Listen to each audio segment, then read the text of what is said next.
noite. Glória a Deus. Glória ao nosso Deus. Vamos abrir a palavra de Deus em Malaquias, capítulo 2, versículo 17. Nós vamos estar lendo hoje do versículo 17 até o capítulo 3, versículo 5. Malaquias, capítulo 2, versículo 17.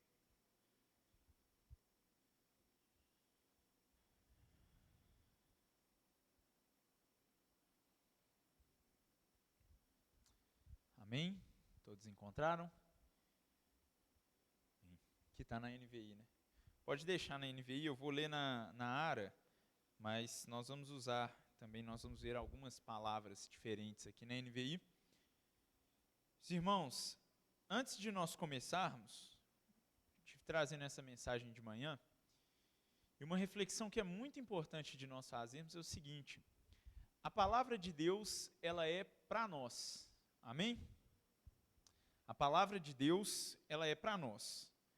Nós estamos estudando o livro de Malaquias, mas nós temos que ter em mente que a palavra de Deus, ela tem aplicação nas nossas vidas, ela é uma palavra viva, e ela é uma palavra que tem o fim de nos ensinar, nos alertar, nos admoestar, nos estimular, e ela é uma palavra que é para as nossas vidas, para os nossos corações, amém?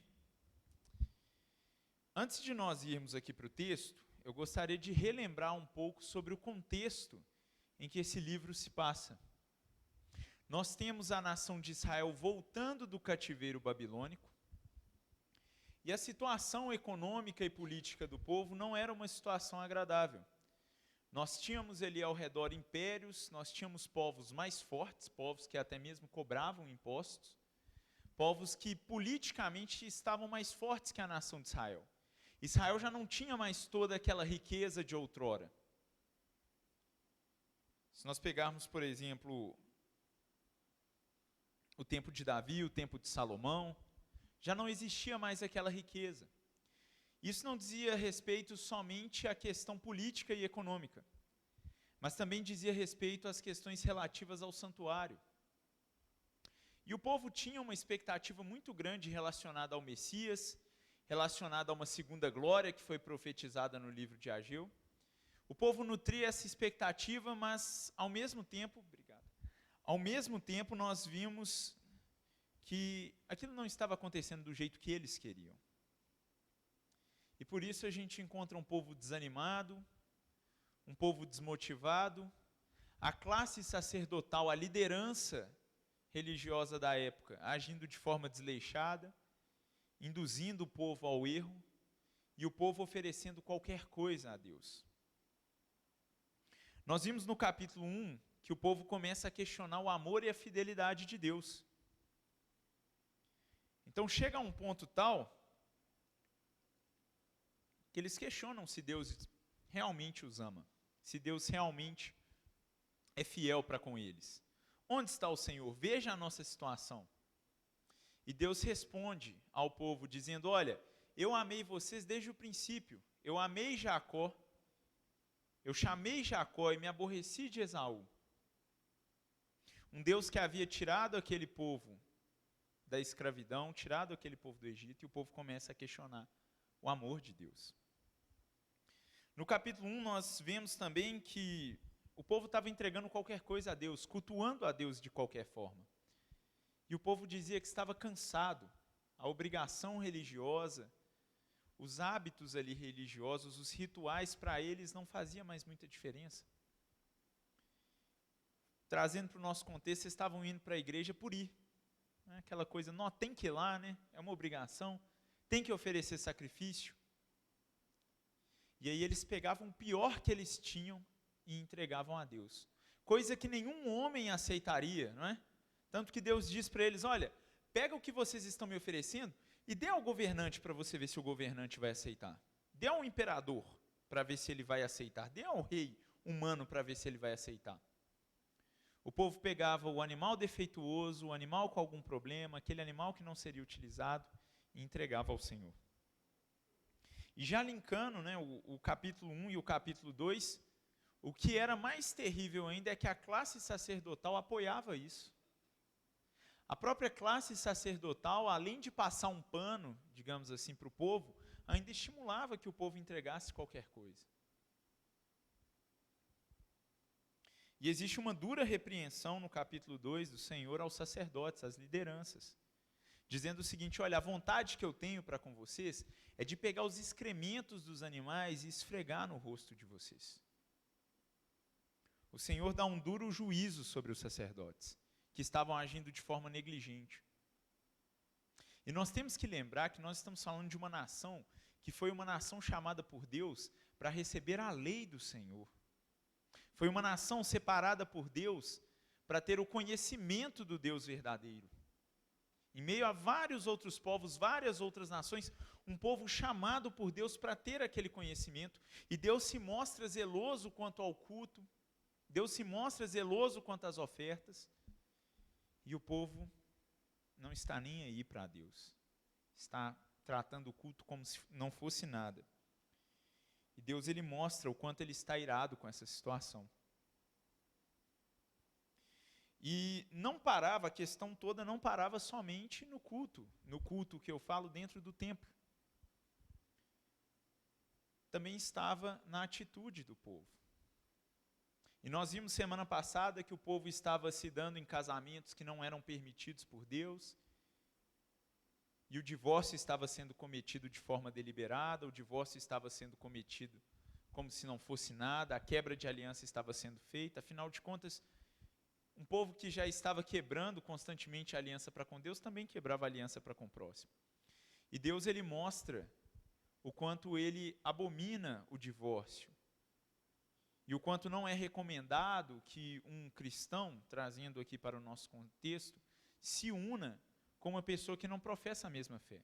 Isso está explícito na lei de Deus, em várias passagens do Antigo Testamento. E também nós temos hoje no Novo Testamento.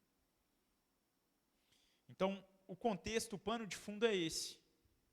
É um povo desanimado, desmotivado, desleixado, a classe sacerdotal toda avacalhada, e um povo cheio de questionamento a Deus.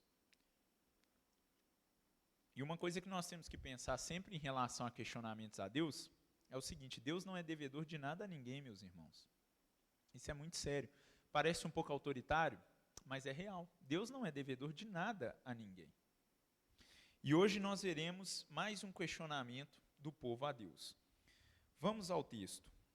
Malaquias, capítulo 2, versículo 17. Diz assim a palavra do Senhor: enfadais o Senhor com vossas palavras, e ainda dizeis: em que o enfadamos? Nisto que pensais: qualquer que faz o mal passa por bom aos olhos do Senhor, e desses é que ele se agrada. Ou, onde está o Deus do juízo? Eis que eu envio o meu mensageiro, que preparará o caminho diante de mim. De repente virá ao seu templo o Senhor, a quem vós buscais, o anjo da aliança, a quem vós desejais. Eis que ele vem, diz o Senhor dos exércitos. Mas quem poderá suportar o dia da sua vinda? E quem poderá subsistir quando ele aparecer? Porque ele é como fogo do ourives, e como a potassa ou sabão dos lavandeiros.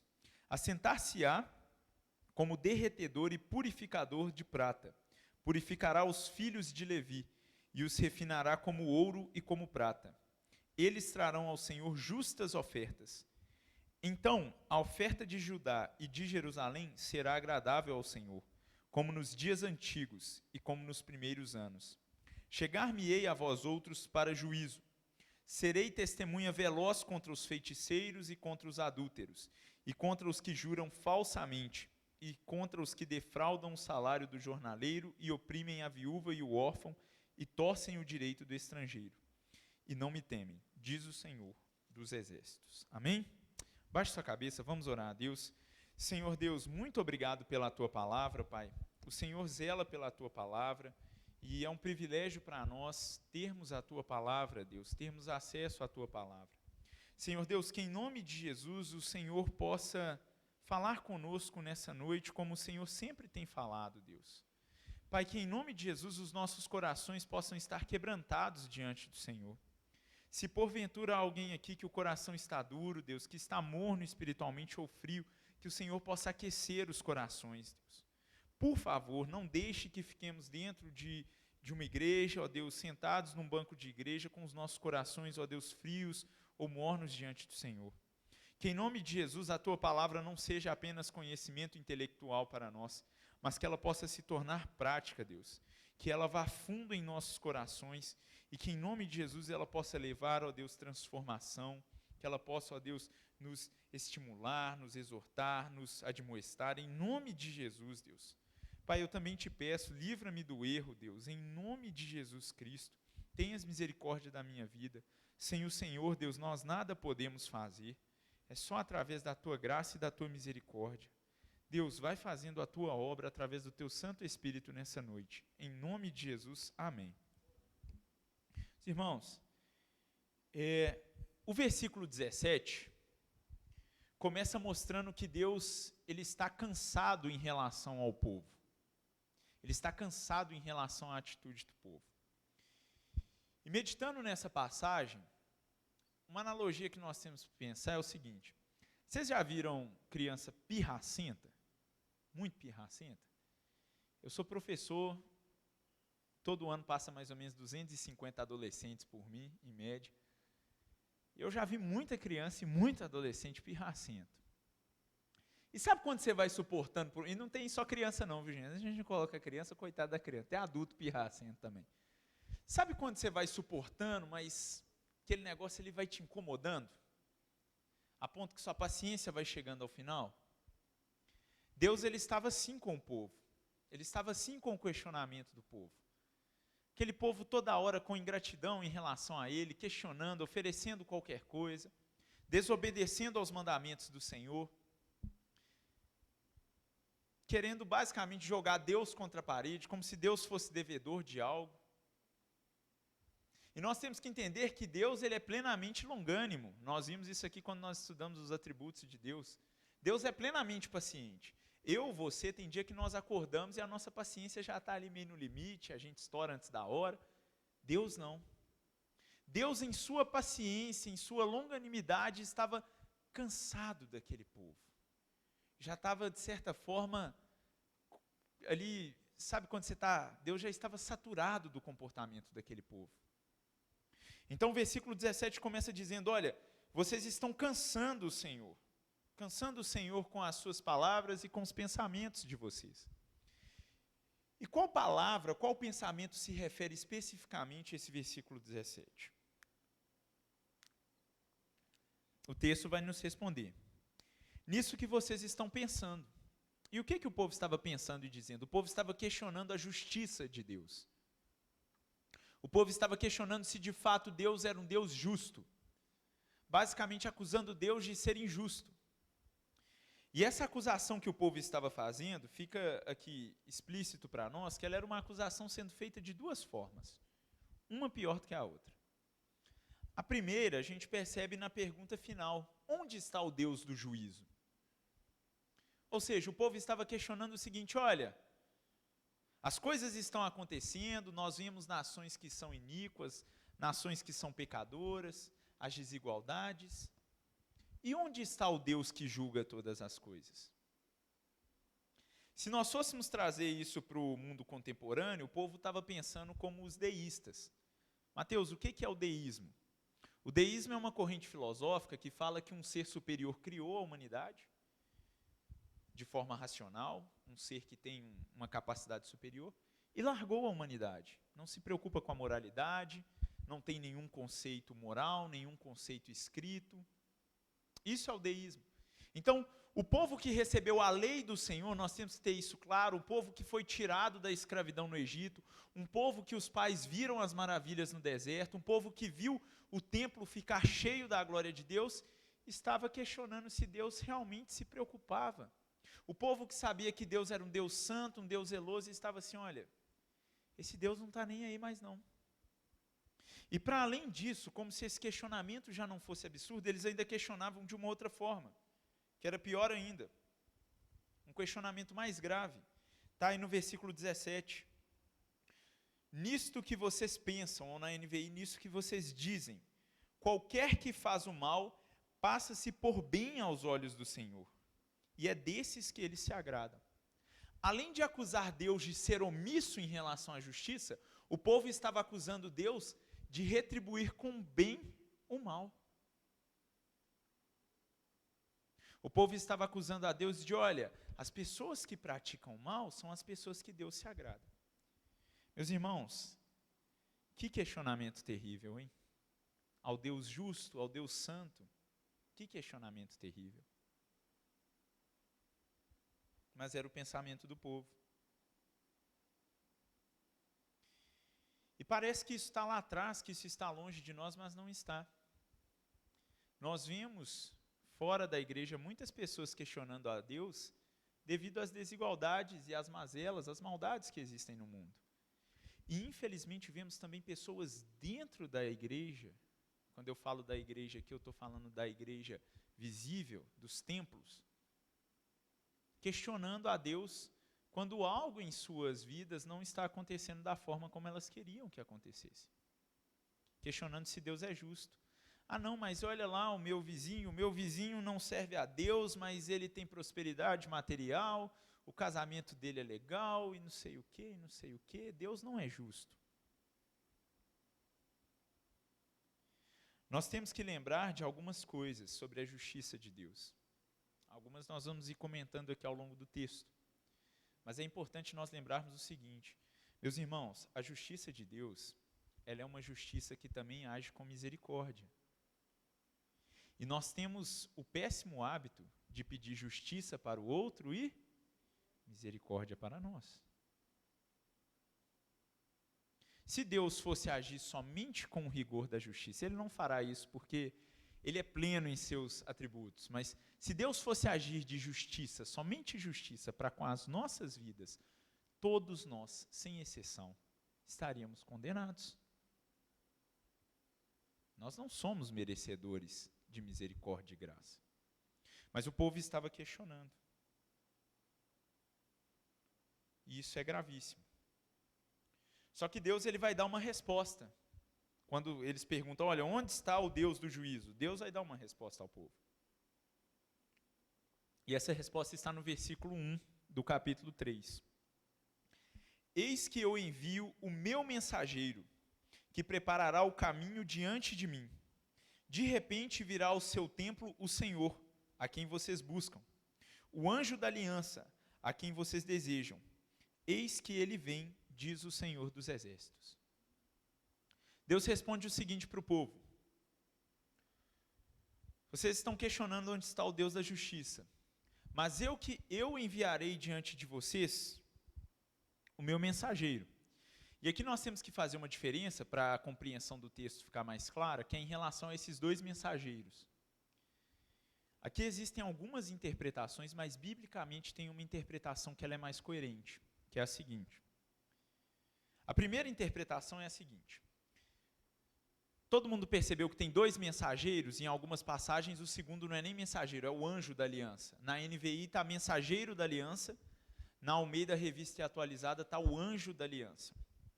E no início tem um primeiro mensageiro que prepararia o caminho diante do Senhor. Esse primeiro mensageiro, alguns dizem que é o próprio Malaquias. Porém, isso não faz sentido porque ele está se referindo a um tempo escatológico, a um tempo futuro. Então, essa interpretação ela não faz muito sentido. Ok? Uma segunda corrente diz que os dois mensageiros são o próprio Cristo, o que também não faz muito sentido do ponto de vista bíblico. Por quê? Porque ele mesmo fala que o primeiro mensageiro irá preparar o caminho. A interpretação que é mais coerente, biblicamente falando, e nós teremos um outro texto para apoiar essa interpretação, é de que esse primeiro mensageiro se refere a João Batista. Vamos ler aqui rapidinho, você pode colocar, por favor, Rafael? Mateus 11, do 7 ao 10, para a gente ver como é que isso faz sentido. Mateus 11, do 7 ao 10. Diz assim, enquanto saíam os discípulos de João, Jesus começou a falar à multidão a respeito de João Batista aqui. O que vocês foram ver no deserto? Um caniço agitado pelo vento? Ou o que foram ver? Um homem vestido de roupas finas? Ora, os que usam roupas finas estão nos palácios reais. Afinal, o que vocês foram ver? Um profeta? Sim, eu lhes digo, e mais do que um profeta. Este é aquele a respeito de quem está escrito: enviarei o meu mensageiro à tua frente, ele preparará o teu caminho diante de ti. Então, o mais coerente biblicamente é que esse primeiro mensageiro é João Batista. Amém? E o segundo mensageiro, ou anjo da aliança? Mensageiro da aliança ou anjo da aliança, em algumas versões. Se refere à pessoa de Cristo Jesus. E aí nós temos passagens em Hebreus, dizendo que Cristo Jesus, que tornou e trouxe para si essa nova aliança.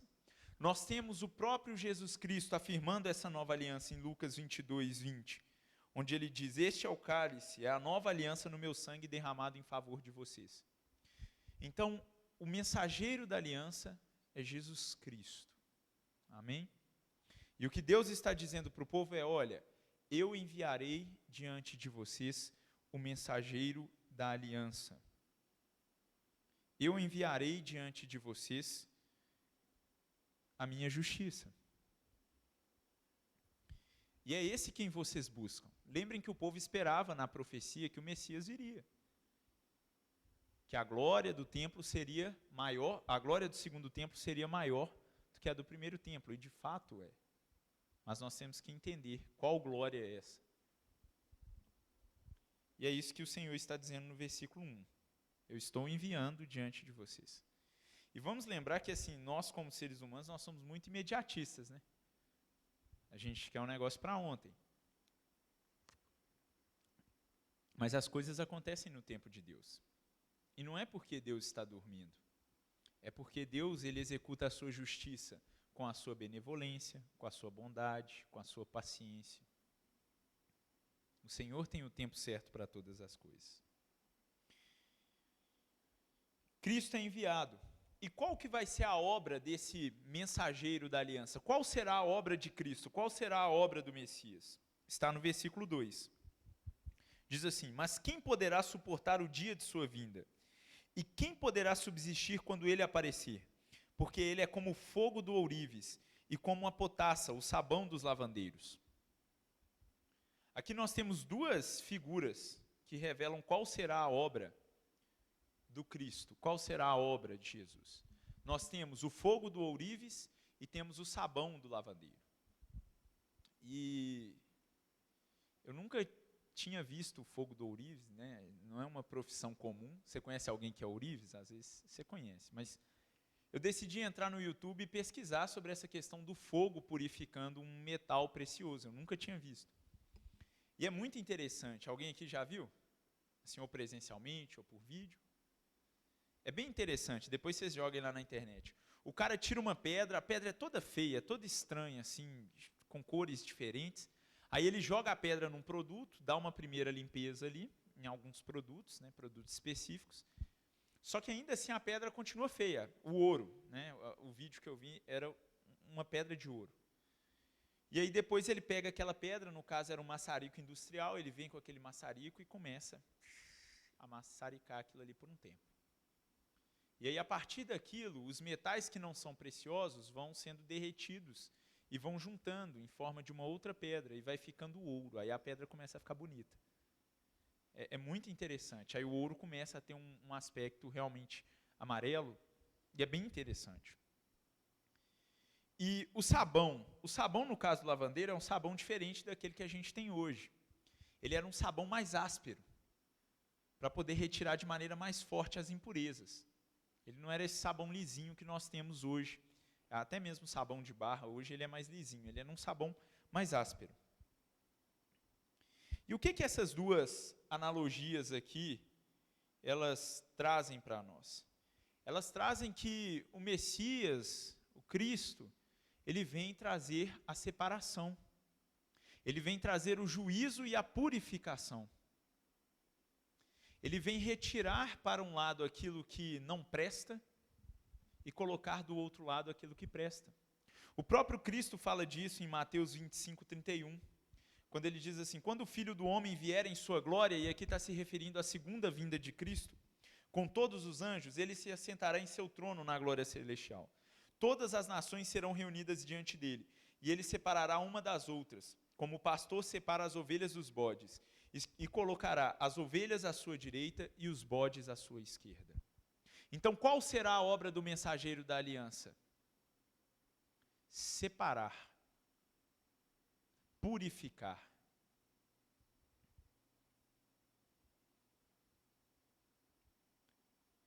E, meus irmãos, nós temos que entender o seguinte, e havia uma outra profecia interessante também, em Ezequiel 22, 18 e 19, que diz assim: Filho do homem, a nação de Israel tornou-se escória para mim, cobre, estanho, ferro e chumbo, deixados na fornalha.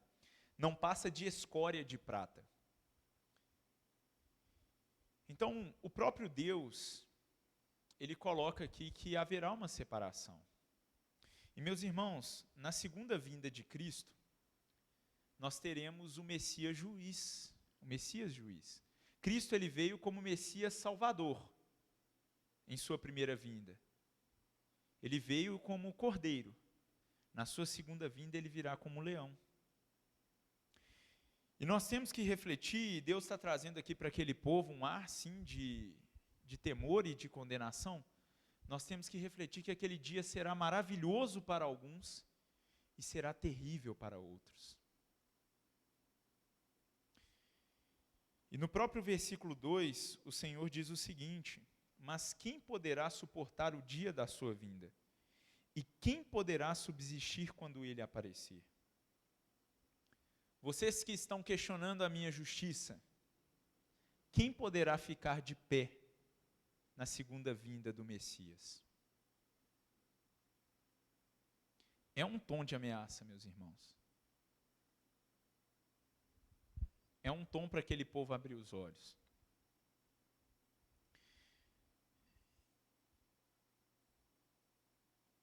Ninguém poderá se esconder naquele dia.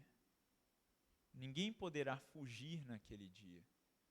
O Senhor Deus, ele reunirá todos, todas as nações, todos os povos. E ele julgará a todos.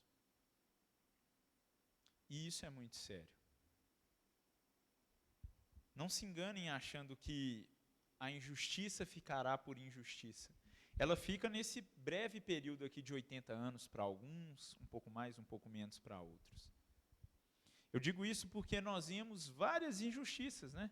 Se nós olharmos, por exemplo, para quem acompanha política aí, né?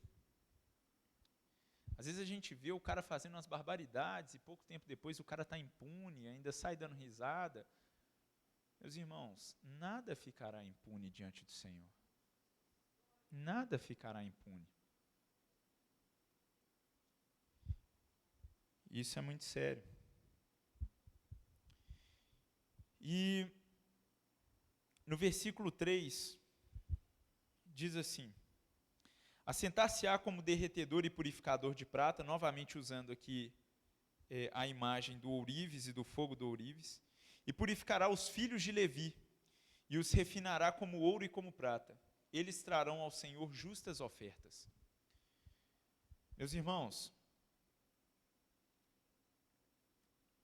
vamos lembrar que os sacerdotes, eles estavam totalmente corrompidos.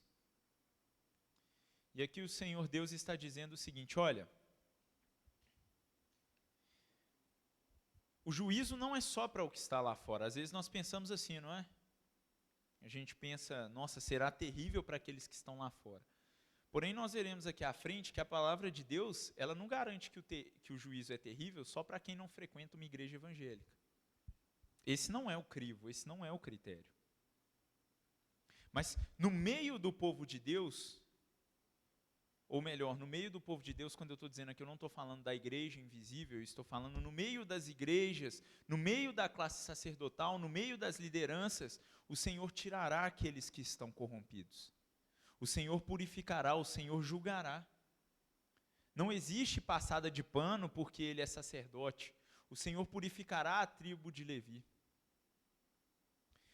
E tem uma passagem em 1 Pedro 4,17, que diz assim: pois chegou a hora de começar o julgamento, começando pela casa de Deus. E se começa primeiro conosco, qual será o fim daqueles que não obedecem ao Evangelho de Deus?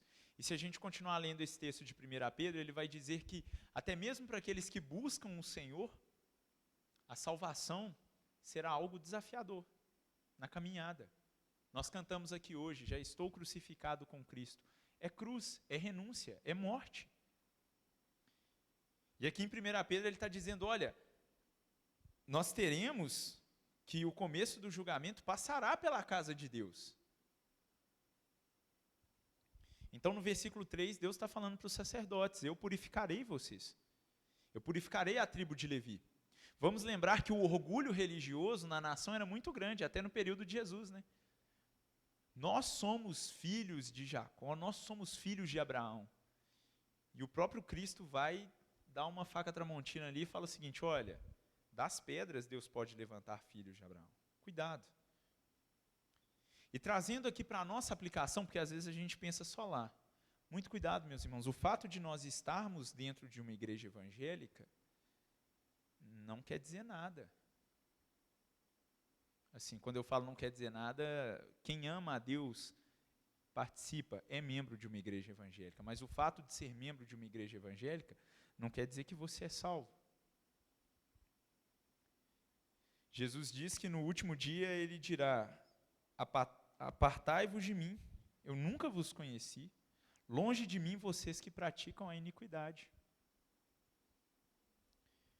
Então, o mensageiro da aliança purificará o templo. E nós temos que entender que a purificação de Deus, ela não é uma purificação, ela não é uma justiça como a nossa justiça. A nossa justiça, ela é vingativa. Quantas das vezes nós não vamos corrigir uma pessoa, mas infelizmente nós não corrigimos aquela pessoa em amor? Já aconteceu com vocês? Quando você vai sondar mesmo o seu coração, você está corrigindo às vezes por outras motivações. Deus não, Deus ele é plenamente justo. Qual é o objetivo de Deus em trazer a sua justiça no último dia? Está lá no versículo 4. Então a oferta de Judá e a oferta de Jerusalém será agradável ao Senhor, como nos dias antigos e como nos primeiros anos. Sabe por que Cristo Jesus purifica a sua igreja, corrige a sua igreja e no último dia fará a obra completa e plena? Para que nós possamos oferecer a Deus o louvor agradável a Ele. Para que nós possamos louvá-lo da maneira correta e coerente. A justiça de Deus, a purificação de Deus, não é uma purificação simplesmente para pegar aquele metal que não é precioso e separar, mas é para que o ouro possa surgir, para que as vestes fiquem limpas, para que as vestes sejam lavadas e haja transformação, e para que nós sejamos feitos alvo mais que a neve. Esse é o objetivo do Senhor. A justiça de Deus é uma justiça misericordiosa, é uma justiça graciosa, é uma justiça benevolente. Ele não deixa de ser amoroso porque Ele é justo. Ele é plenamente justo e plenamente amoroso. E aqui eu gostaria de destacar algo interessante. Desde a primeira vinda de Cristo, Ele já tem purificado a sua igreja, Ele já tem separado a sua igreja. A visão escatológica aqui de Malaquias a um futuro se refere ao Messias, ao mensageiro. Isso já está acontecendo. Essa obra será plena e perfeita na segunda vinda de Jesus, quando nós seremos glorificados. E aí já não haverá mais pecado, já não haverá mais motivações erradas, já não haverá mais as nossas motivações caídas aqui na terra. Mas isso já está sendo feito. O Senhor já tem purificado o seu povo. O Senhor já tem separado um povo para si. E isso é maravilhoso.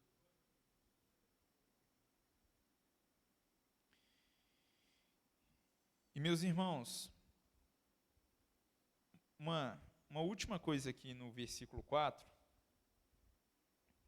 O que é uma oferta agradável ao Senhor? Uma oferta agradável ao Senhor é uma oferta feita da maneira que Deus exige que ela seja feita. E hoje, no nosso contexto como igreja, o que é uma oferta agradável ao Senhor? É uma oferta que é feita no nome de Cristo. É um louvor que é feito em nome de Cristo.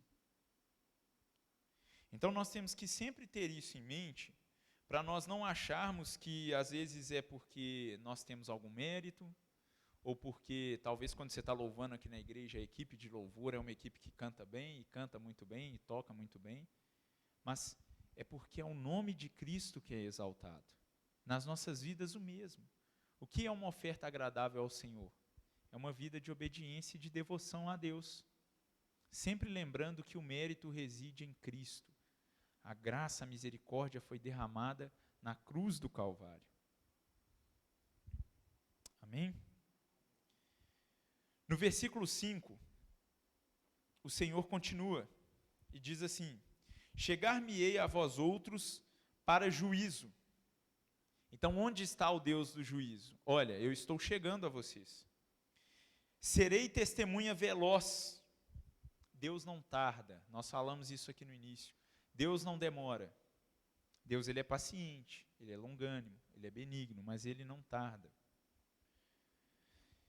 Serei testemunha veloz contra os feiticeiros e contra os adúlteros, e contra os que juram falsamente, e contra os que defraudam o salário do jornaleiro e oprimem a viúva e o órfão, e torcem o direito do estrangeiro, e não me temem, diz o Senhor dos Exércitos.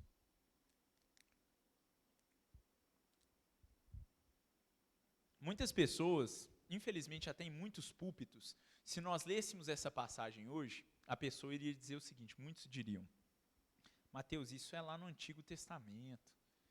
O Novo Testamento, Mateus, é graça. E aí vem o pessoal da hipergraça, vem as igrejas hoje em dia, que infelizmente nós estamos tendo igrejas inclusivas. Eu queria trazer então 2 textos do Novo Testamento, ditos pelo Senhor Jesus Cristo. Primeiro, Apocalipse 21:8. Apocalipse 21:8 diz assim: mas os covardes, os incrédulos, os depravados, os assassinos, os que cometem imoralidade sexual, os que praticam feitiçaria, os idólatras e todos os mentirosos, o lugar deles será no lago de fogo que arde com enxofre. Esta é a segunda morte. Apocalipse 22, 14 e 15.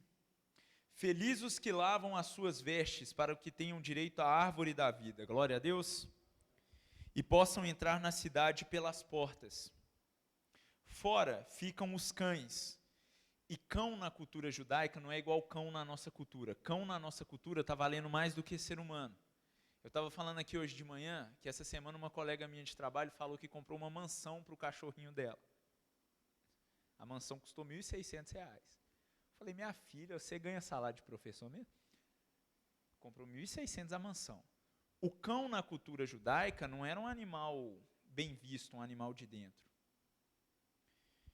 Então Jesus diz, fora ficam os cães, os que praticam feitiçaria, os que cometem imoralidades sexuais, os assassinos, os idólatras e todos os que amam e praticam a mentira.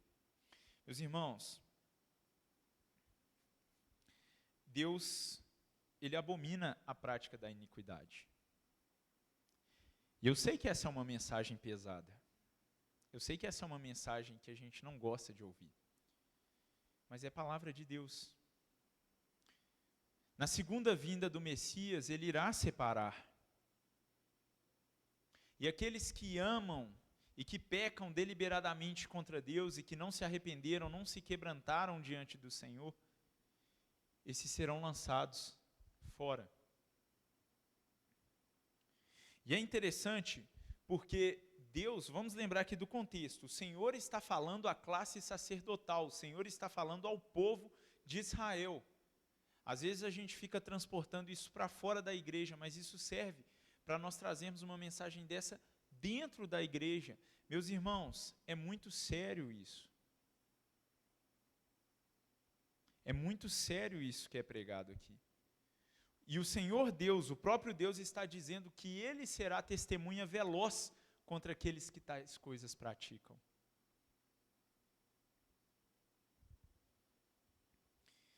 E talvez muitos aqui estejam se perguntando assim, mas Mateus, será que o povo perguntou, o povo fez um questionamento, o povo estava sendo irônico, esse povo conhecia da lei. Cada um desses pecados aqui que foram colocados nessa lista, o povo sabia muito bem que eram proibidos. E se o Senhor Deus está colocando isso aqui, é porque o povo estava praticando. Êxodo 22:18 condena a feitiçaria, qualquer tipo de feitiçaria, ocultismo. E trazendo para o nosso contexto, às vezes a gente escuta aí fora, em algumas pregações, o pessoal falando, não, o que importa é o amor, é a união entre nós. Meus irmãos, a Bíblia, em muitos aspectos, ou melhor, em muitos não, a Bíblia, ela é exclusivista. Cuidado com isso. Hoje em dia, às vezes, até mesmo em conversas onde tem cristãos no meio, né, o cristão, às vezes, ali para não confrontar, para não conversar. E eu não estou falando aqui de você não ser amoroso com as pessoas, nós vamos chegar nisso aqui nas aplicações. Mas o cristão, às vezes, ele entra naquela conversa de que, não, o que vale é que nós estamos todos unidos, todos em amor. Meus irmãos, não. Não. Religiões que praticam o ocultismo não agradam a Deus. Não, mas eles amam, eles fazem obras sociais, eles não agradam a Deus. Se não se arrependerem, se não se converterem, se não se quebrantarem, assim como nós necessitamos de arrependimento e quebrantamento diante de Deus, ficarão de fora. Adultério, nós vimos na semana passada Deus condenando o divórcio, nós temos várias passagens, Levíticos 20:10, condenam o adultério, condena as práticas que são práticas depravadas, e aqui não vamos levar só para o ato do adultério em si. Cuidado com isso aqui. Cadê o meu? Nem sei onde está o meu. Achei. Cuidado com isso aqui. Isso aqui é um perigo. Isso é um perigo. E antes se falava muito só para os rapazes, né? Hoje em dia os rapazes e as moças, cuidado com isso aqui. Jurar falsamente, Levíticos 19:20. Defraudar, injustiça social, aqui temos uma resposta para aquele questionamento que nós fizemos no início. Como é que a gente vê, às vezes, tanta maldade no mundo, e você vê o cara roubando, e o cara desviando, e a pessoa sendo injusta? Nada passará diante do Senhor Deus. Nada. Abuso de viúvas e órfãos, você negar o direito a alguém, você ser injusto com o mais fraco. E não seja bobo não, meus irmãos. O Brasil ficou polarizado politicamente, e às vezes se você fala uma coisa, uma galera vem tacar pedra no você, se você fala outra. Meus irmãos, injustiça social é pecado. Não, Mateus, isso é papo de esquerda. Não, isso é papo na Bíblia. Cuidado, muito cuidado com isso. Assim, criou-se um discurso muito forte, uma paixão por política muito forte no Brasil, e aí quando você fala, por exemplo, não, de certa forma você não pode deixar a pessoa passar fome. Já tem gente que quer te bater. Eu não estou falando que aquilo ali tem que ser mantido por muito tempo. Você tem que proporcionar trabalho para que a pessoa viva dignamente. Mas a injustiça social é pecado. Existem pessoas socialmente que são mais vulneráveis. Mateus, isso é papinho de esquerda? Não é, gente. Isso é realidade bíblica. Na época da Bíblia, é claro que a situação de uma viúva e de um órfão era muito pior do que hoje. Hoje você tem mais garantias constitucionais. Eu falo isso porque eu trabalho no meio público. Você tem a pessoa, por exemplo, uma pessoa que não tem condição, isso aqui eu estou falando porque eu sei, gente. Uma pessoa que não tem condição de alimentar, se ela for hoje num restaurante popular e fizer um cadastro comprovando que ela não tem, ela vai tomar café da manhã, almoçar todos os dias. E ela ainda pode pegar uma marmita para janta. Enfim, mas injustiça social é pecado. Abuso de estrangeiros, xenofobia é pecado. Mateus, eu não gosto daquele povo lá que vem para cá, não. Pecado. E o Senhor será testemunha contra essas coisas. Meus irmãos, Deus, Ele é longânimo, Ele é bondoso, Ele é misericordioso, Ele é gracioso, Ele enviou o Filho amado para nos trazer salvação.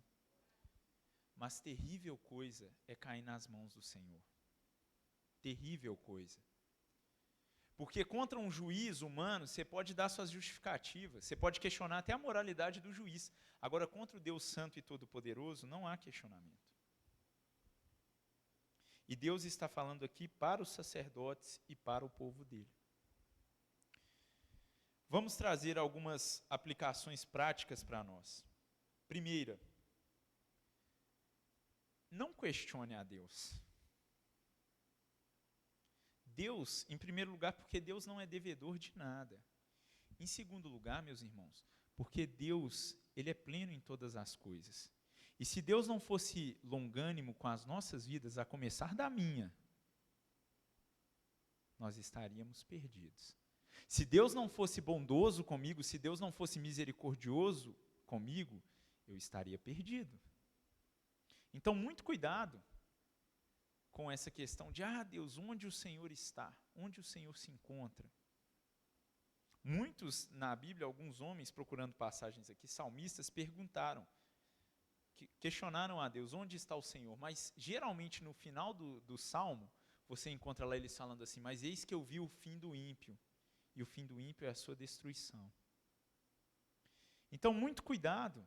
E eu estou falando aqui porque nós vemos que o povo aqui era imaturo, e existem pessoas que são imaturas. Às vezes você vê o cara com 200 anos de igreja, e o cara está com os mesmos questionamentos do início, e não avançou em nada. Eu não estou falando aqui de um neófito, de uma pessoa que às vezes tem uma dúvida sincera. Eu já ouvi pessoas virem até mim, e eu percebi a dúvida sincera, assim, olha, Deus é bom, por que a maldade acontece? Eu já vi pessoas perguntando isso sinceramente. Mas existem pessoas que perguntam baseados num cinismo e numa infantilidade, que era o que o povo estava fazendo, numa imaturidade, colocando Deus como se Deus fosse limitado às coisas materiais, às coisas dessa terra. E isso é terrível. Então Deus não é devedor de ninguém, a ninguém. Deus não deve nada a ninguém. E se a justiça dele fosse a justiça que nós desejamos para o outro, sobre nós estaremos perdidos. Porque nós somos vingativos, nós não somos justos. Segundo, a segunda aqui eu já acabei emendando ela na primeira, que é, glorifique a Deus pelo fato da justiça dele ser longânima. Sabe por que, às vezes, aquela pessoa que você vê praticando a iniquidade, talvez Deus ainda não ceifou a vida dela, ou Deus vai dando chances? Porque Ele é longânimo, porque Ele é paciente, porque o desejo dele é que aquela pessoa se arrependa e se converta, para que aquela pessoa conheça ao Senhor Jesus Cristo e reconheça como seu único e suficiente Senhor e Salvador, porque Deus é longânimo.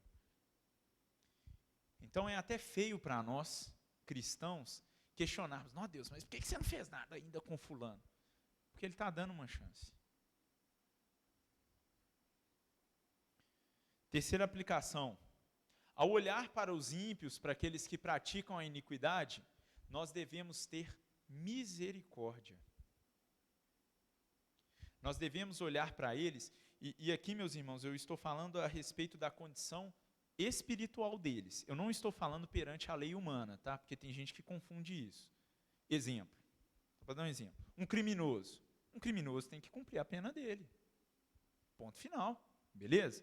Porque tem gente que começa a embolar as coisas aí no meio do caminho, e daqui a pouco quer passar o pano. Cuidado. Mas nós devemos olhar para aquela pessoa e sentir misericórdia em relação à vida dela, porque se ela não se converter, se ela não se arrepender e se quebrantar diante de Deus, ela será condenada. Ore pelas pessoas que praticam a iniquidade.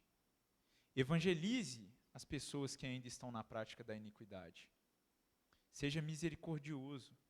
Lembre-se que o Deus Altíssimo usou de misericórdia para com as nossas vidas. E uma última aplicação. Isso aqui é muito sério. Meu irmão, se você está na prática da iniquidade, peça a Deus perdão. Peça a Deus misericórdia. Peça a Deus que Ele limpe o seu coração. Talvez você ainda nem se converteu, talvez você foi criado num lar cristão, está frequentando uma igreja, mas talvez você ainda não se converteu. Clame ao Senhor, se quebrante diante dEle, porque a justiça dEle é purificadora. E como nós lemos aqui, em Apocalipse, deixa eu voltar aqui, como nós lemos, o Senhor Deus diz o seguinte: felizes são os que lavam as suas vestes, para que tenham direito à árvore da vida e possam entrar na cidade pelas portas. Procure essa bem-aventurança. Nenhum de nós aqui seria merecedor, nenhum. Ah, mas o pastor do lá que é homem de Deus, é homem de Deus.